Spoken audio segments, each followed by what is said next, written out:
All right, good afternoon, everyone, and happy Friday. Welcome to the Virtual College Exploration for all PA students, sponsored by the Pennsylvania Association for College Admissions Counseling and Strive Scam.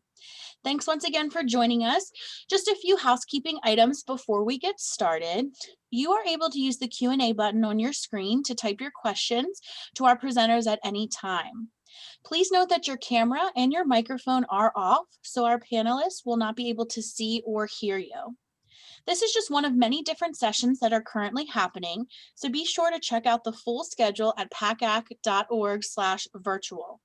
The presentation is also being recorded and will be available within about a week's time at the same website, pacac.org/virtual. So without further ado, I'd like to turn it over to our presenters and enjoy your session on your admissions rep and you. Right. Welcome, everyone. Thank you so much for joining us today. Yeah, good afternoon, everybody. We're so excited to spend part of our Friday afternoon with you. As you can see, and as you heard already, this is a session entitled Your Admissions Representative and You. So in this session, we are going to pull back the curtain a little bit and talk to you about our role, what we do in this weird time and in a normal year, and kind of how best we can help you as you navigate your college search process and your application process. We would like to ask, I think to kick things off, where you are in your process right now. If you're a junior, a senior, if you've applied to any colleges, if you want to, you can use the Q&A box right now and just answer that question. So give us a little bit of info on you, if you're a senior, junior, where you are in that process. Just so we can see.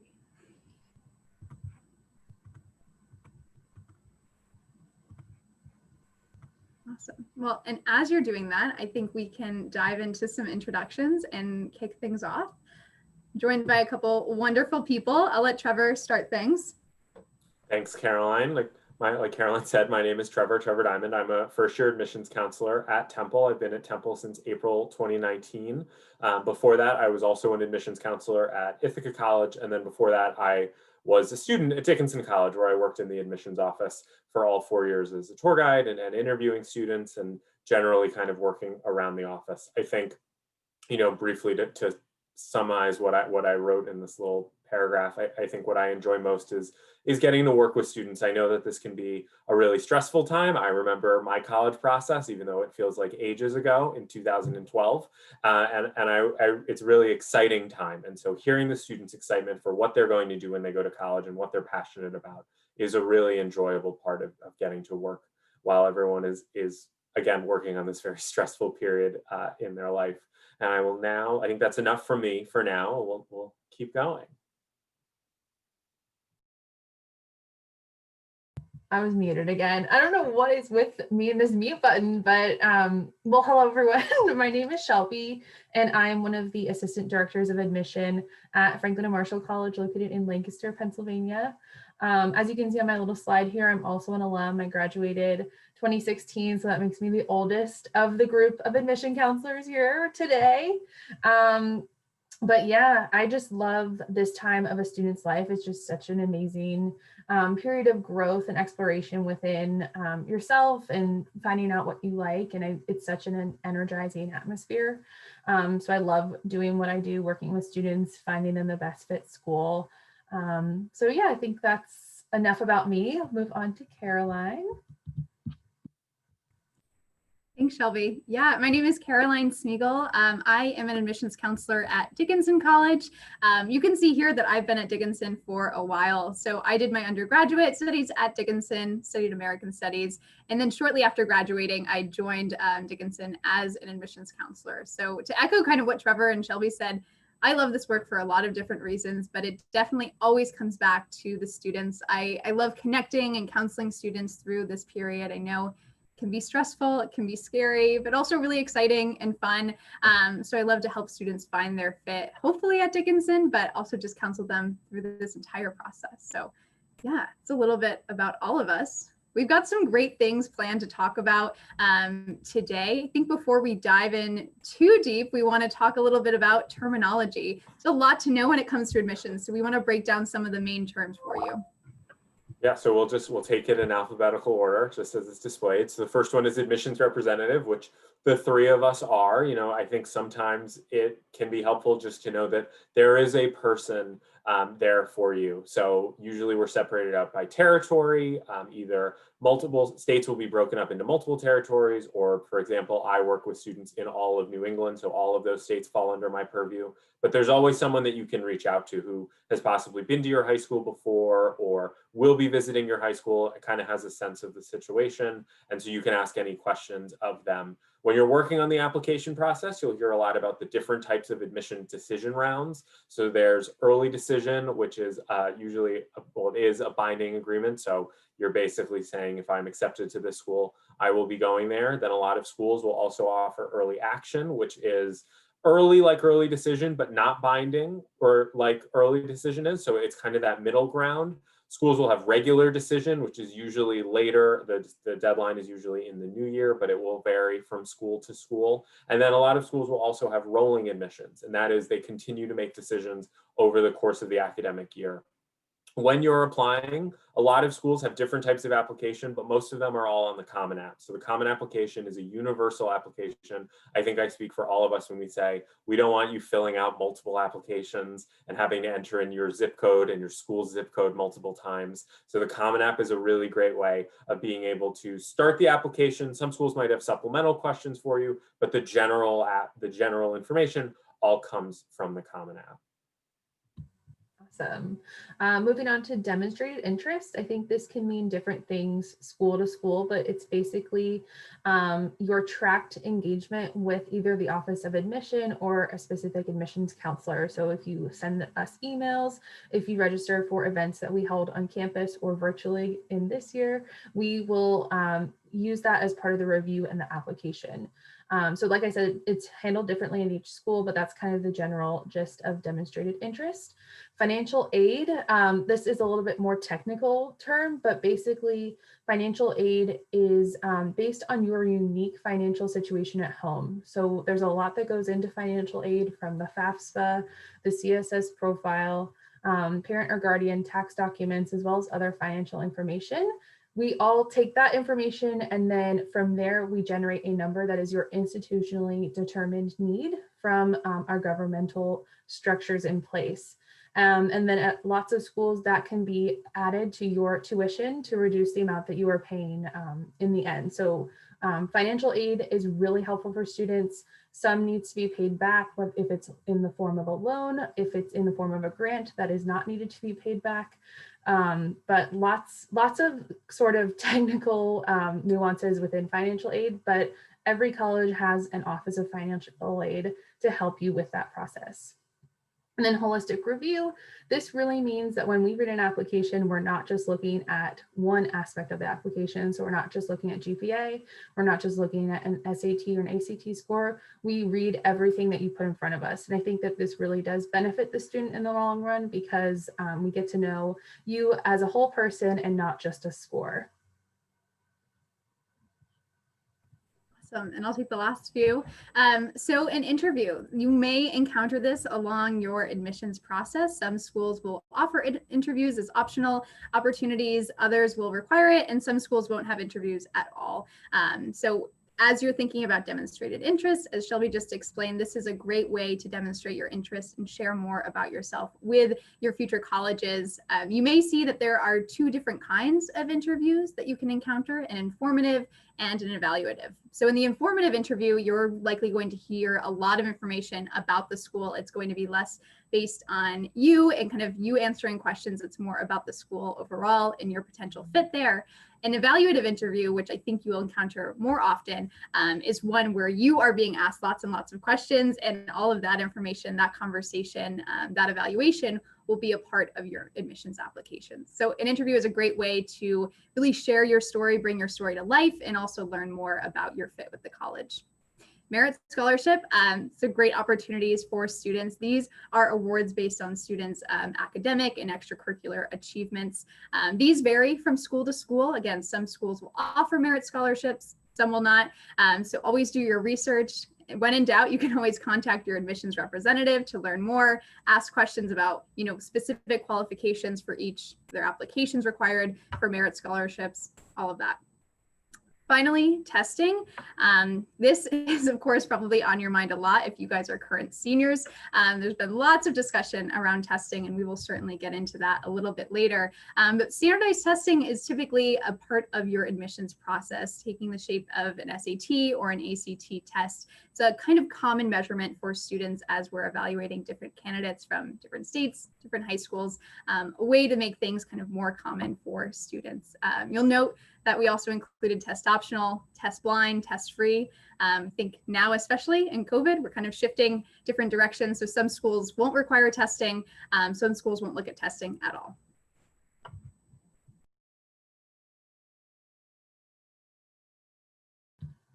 Awesome. So now that we have those terms out of the way, let's talk more about what we all do kind of on the day-to-day. I think at our basis, we are in the Office of Admission in order to recruit and enroll students who are a great fit for our institutions. That is definitely the primary role. We have a lot of other little things that we do in the office, but we are always going to be looking for the students that best fit our college.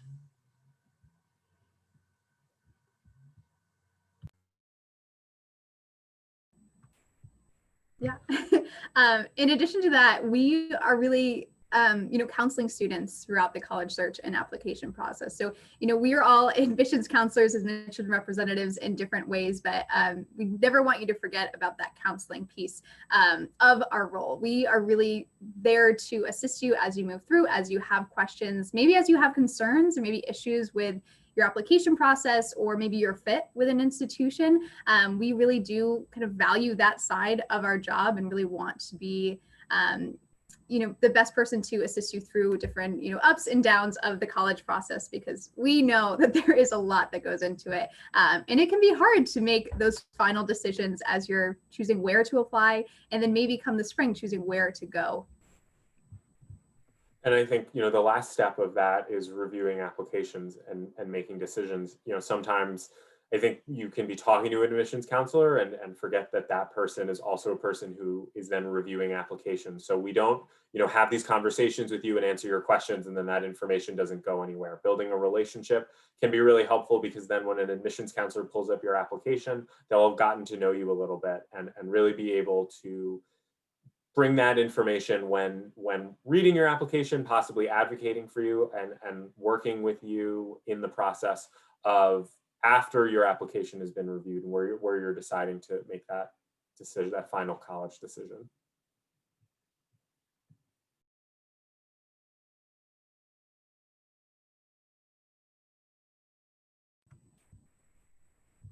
Yeah, and I think, on top of that, we kind of covered some of this. Shelby, do you want to go? No, I just cannot navigate the unmute button with my share screen. I apologize. No, but you can go ahead, Caroline. You may not believe it, but we have been Zooming all day long for many, many weeks, and we still run into, issues. So, talking about troubleshooting, all of that, we encounter that a lot in our roles. But I think this is where I really enjoy my job most, is finding ways to connect students with other members of the Dickinson community or other resources that students might not know they can access, right? So I always encourage students to reach out and ask questions. If you want to learn more about a specific area of a potential college, connect with your admissions counselor, because we know a lot of different people, a lot of different stakeholders on our campus. We can always connect you with different people in the exact department you want, in the exact athletic field or extracurricular club organization that you want to learn more about. So we can really be kind of that connector, that liaison between you and the college. Yeah, definitely. And also, we just really do have a wealth of knowledge of not only what the campus community is like, but what sort of events are going on that could be really helpful for you. Sometimes if I get emails from a student asking a lot of questions, I might actually refer them to an admission or an info session or some other virtual event that's a little bit more of an overview. So that last bullet there, please ask us any questions that you have, but our websites are excellent resources and have a lot of knowledge on them for you to explore. This is not dissuading you at all to email us. We love getting emails. I love the student interaction aspect. It really is the best part of my day. But just we want you to be asking, pointed questions, and the ones that are more bit open, we would really say take advantage of the opportunities that we have to get a little bit more of an overview, such as an info session, a virtual tour if the institution offers them, that sort of thing.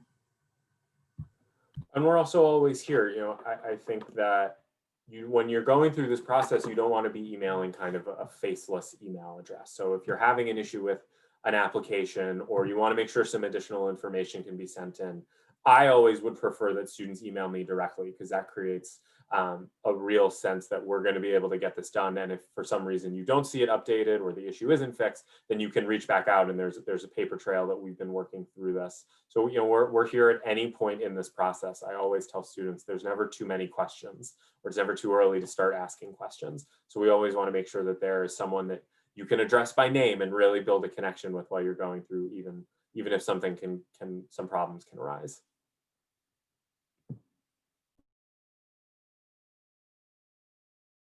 I wish that we had like the dun dun dun music here. So let's use this as a transition to talk a little bit more about our institutions and like the little nuances between them. Caroline, you want to kick us off with Dickinson? Yeah, I'd love to. So yeah, let's talk a little bit about Dickinson and maybe what makes it similar or different from the other institutions that you see on the screen today, and maybe other colleges, institutions that you've encountered throughout your college search process. So Dickinson is a small liberal arts college, small as in 2,400 students. So definitely on the smaller side. In regards to testing, we are test blind for the 2020 admissions cycle. So I said that we would talk more about testing, and here we are. Dickinson traditionally is a test optional school, and knowing that there is a lot happening around testing right now, a lot of difficulty in actually getting to test, taking the exams, we wanted to make it a little easier, a little bit more equitable for our students. We are not reviewing test scores as part of the admission cycle this year. Interviews. At Dickinson, interviews are optional, but definitely recommended and encouraged. Again, we have a holistic review process, so any chance that we get to really connect with students and learn more about who you are, what your story is, we want to take advantage of those opportunities. So we always recommend interviews. We have need-based financial aid. Also, we offer about 5 different merit scholarships. One of those merit scholarships does require an additional application. We are on the Common App. You heard a little bit about the Common App already. We do not have a supplement, so no additional writing piece for Dickinson. And then we have 3 application rounds. We have Early Decision 1, Early Decision 2, both binding decision rounds, and then we have a regular decision pool. Franklin Marshall is really similar to Dickinson in our aspects of the application and our size. We have 2,400 students as well. A little bit different here, we are test optional, which means that if you choose to submit your test scores, we will review them as part of your application, but it is really up to you whether you want to include them or not. A little bit different for financial aid. So we are only a need-based financial aid program, which means that we only take into consideration your financial situation. That being said, we do guarantee match your institutional need for all 4 years on campus. So you can rest assured that that number that is your institutional need will be consistently provided for throughout your time with us. In addition to the Common App, we are also on Coalition, which just is another version of the Common App. It's basically the exact same thing, just a different website. We also don't have any supplemental requirements, no extra essays, no extra questions or anything. Like Dickinson, we have ED1 and ED2 that are binding, but we also have a separate early round for students who are interested in playing instruments. I think that's one of the fun things about different admission offices is they have these like little quirks regarding their application deadlines. So sometimes schools will have things that are really pointed to different areas on campus. So ours just happens to be music driven in that students who are interested in playing an instrument may apply in a type of early action application round, which is non-binding, but you get the benefits of an earlier decision release. And then regular decision is pretty much universal. And Temple is very different from both Dickinson and Franklin Marshall in a few ways. We are a large research-based institution. There is about 28,000 undergraduate students at Temple. We are test optional in the admissions process, so this is our 6th year, and our philosophy is that we want students to submit their test scores if they feel like they make their application stronger. We also have need-based financial aid and merit scholarships. Every student is considered for merit scholarships when they apply. We are Common App exclusive, and we have no supplements, but I put a little asterisk. There is a short 250-word question for students who are interested in nursing, and then we do have some programs like music and dance or musical theater, or our art and architecture programs that require an audition or portfolio, so they have a slightly additional element. And then we have early action, which is, like I said earlier, early but not binding, like early decision 1 and early decision 2, and regular decision.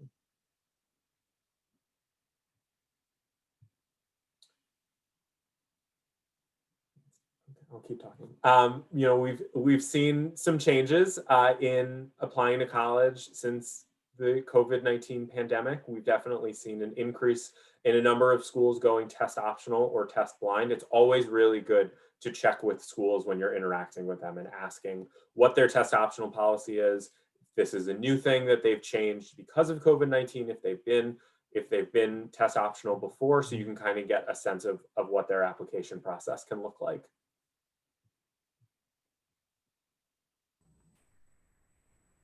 Yeah, we've also seen an increase in the number of virtual visit opportunities on college admissions websites and other ways too. We're doing one right now. So there are tons and tons of virtual visit options for you out there. In some ways, this is definitely one of the benefits of all the craziness that's happening. There are really easy ways to connect with colleges now, whether it's through a session like this, a virtual information session, student panels, virtual open houses.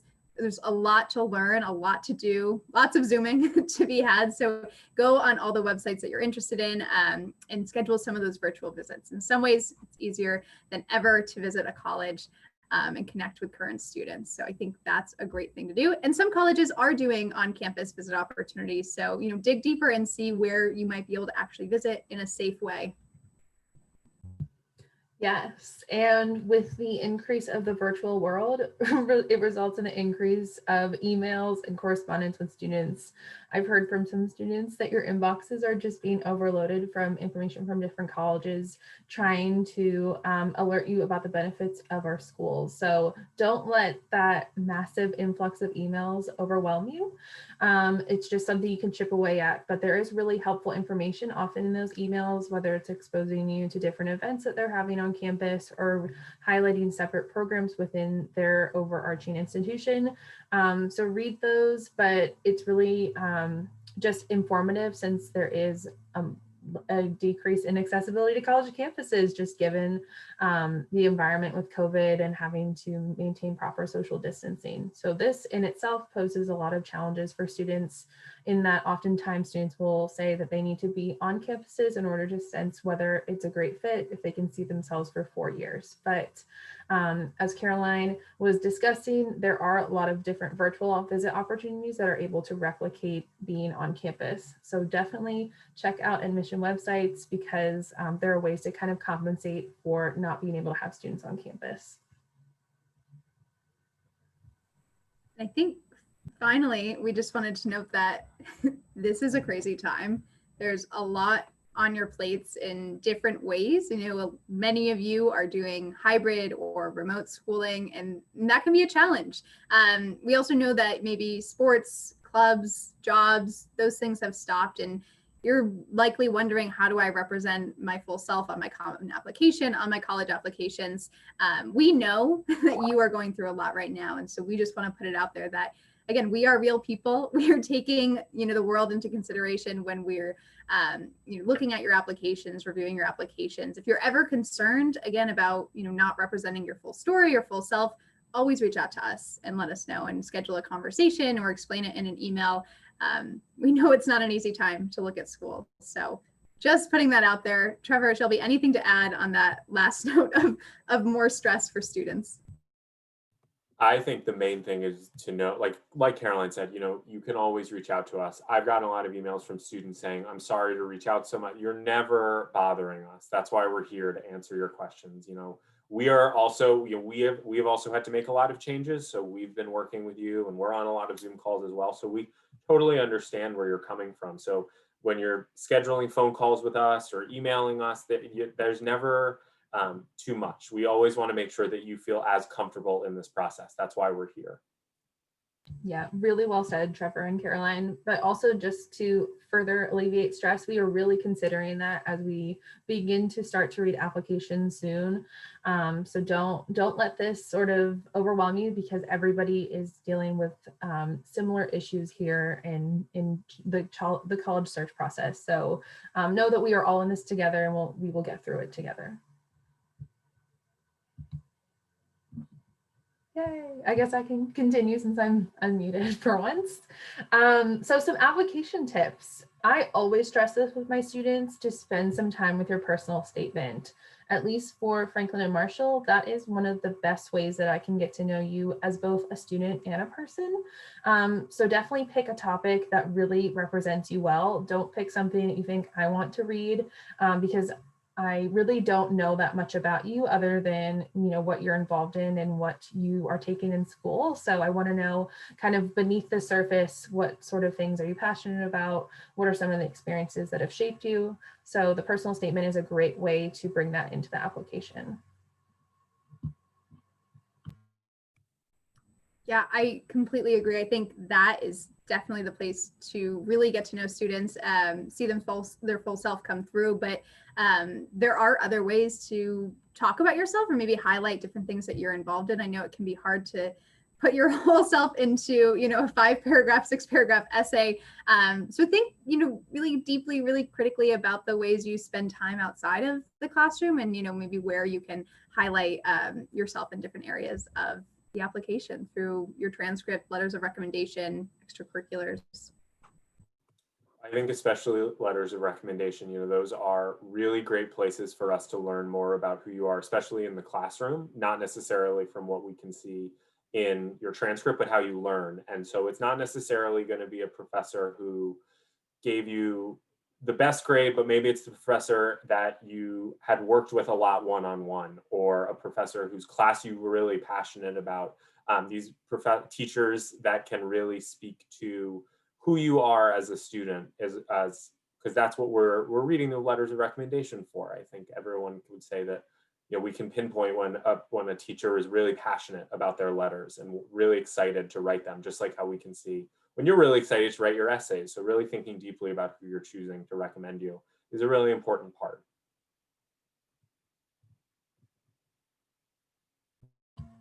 And then just briefly about your extracurriculars, that is a great way for us to see what your passions are outside of the classroom. So definitely spend some time thinking about what you're involved in, and please include that, and be pretty in depth about your descriptions about what you do there, whether you have leadership roles, or how much time you really spend on doing that activity. But of course, if you are not really involved, there are reasons for that, such as you take care of siblings or sick parents, or just other circumstances that kind of bar you from participating in extracurriculars, please let us know. I think students are often hesitant to disclose that sort of information, but everything that you put in an application is confidential.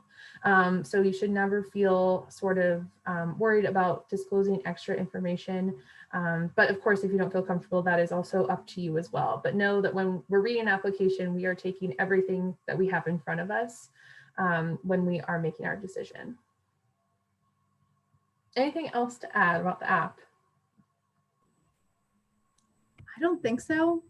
But again, each of us are looking for different things and looking overall for the fit with our school too. So if, spend some time on the website, go to those virtual visits again, and really kind of understand each school you're applying to, and think about how you might fit there, and bring that out in your application. I would agree. I think the main thing I always say is I think every application should be unique. There's no one, I could not pinpoint one prototypical way to describe a college applicant, because you're all involved in different things. Your essays are all going to be very different. So you should never get bogged down in thinking about what other people might be putting on their application, or specifically what there's anything that you need to do to put on your application. It should be true to exactly who you are.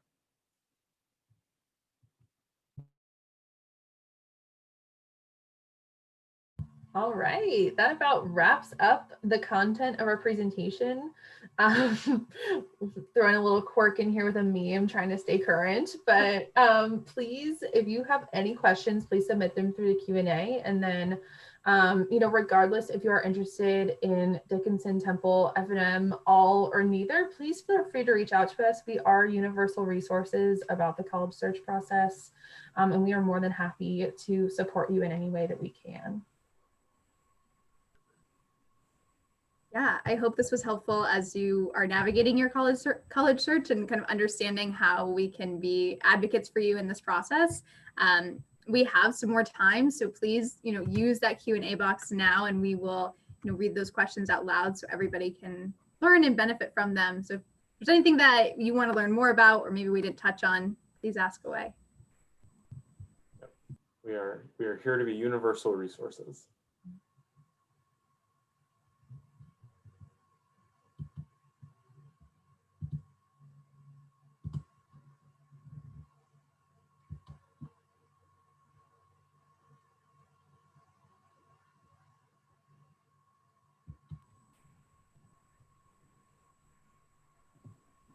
Maybe to facilitate questions, do either of you remember your interactions with admissions counselors when you were applying to schools?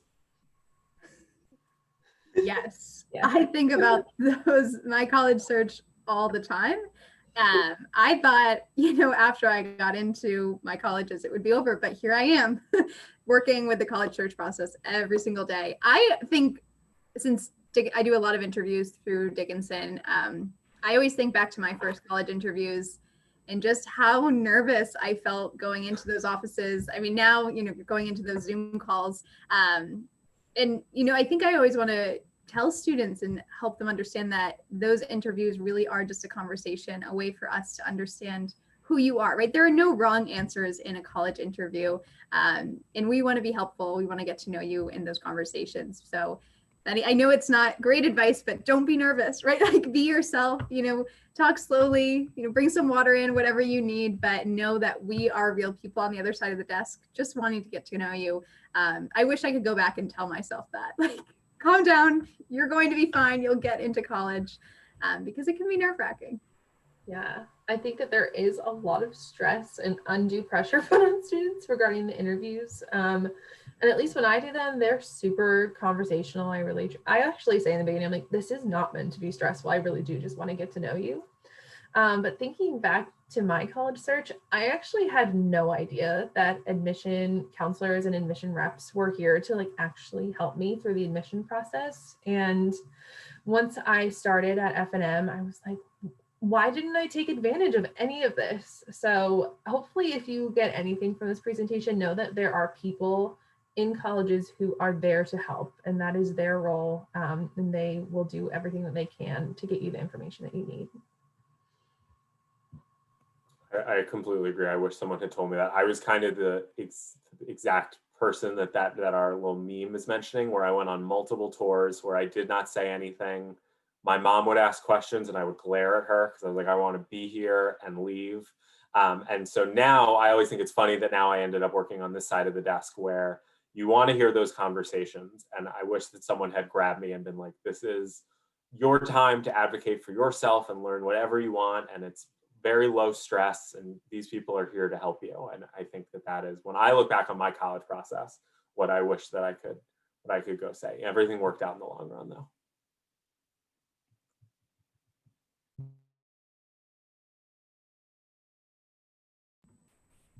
Awesome. Well, our emails are there, so please, feel free to copy those down and be in touch with us. You can also find our contact info on our websites.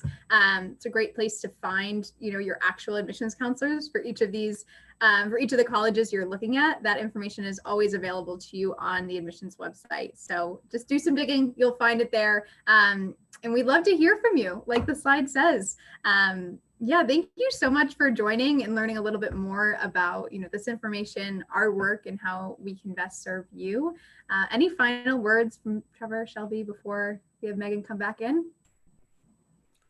I reiterate what Caroline said. Thanks so much for joining us, and we'll always be here to answer any.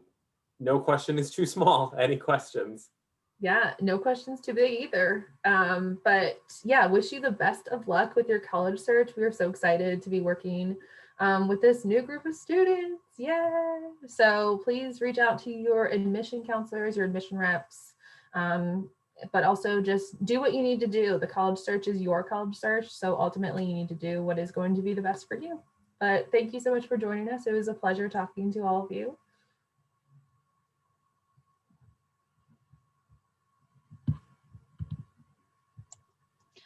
Awesome. Thank you so much to Caroline, Trevor, and Shelby for an excellent session. And thank you so much for joining us. When you close this window, there will be a link to a very quick 4-question survey. We appreciate any feedback you can provide. Also, keep in mind that this is just one of many sessions that are being hosted, so be sure to sign up for additional sessions at pacac.org/virtual. In about a week, you'll be able to find this session's recording as well as all of the other sessions recordings at pacac.org/virtual. Once again, thank you for joining us this afternoon. Have a great rest of your Friday and a great weekend.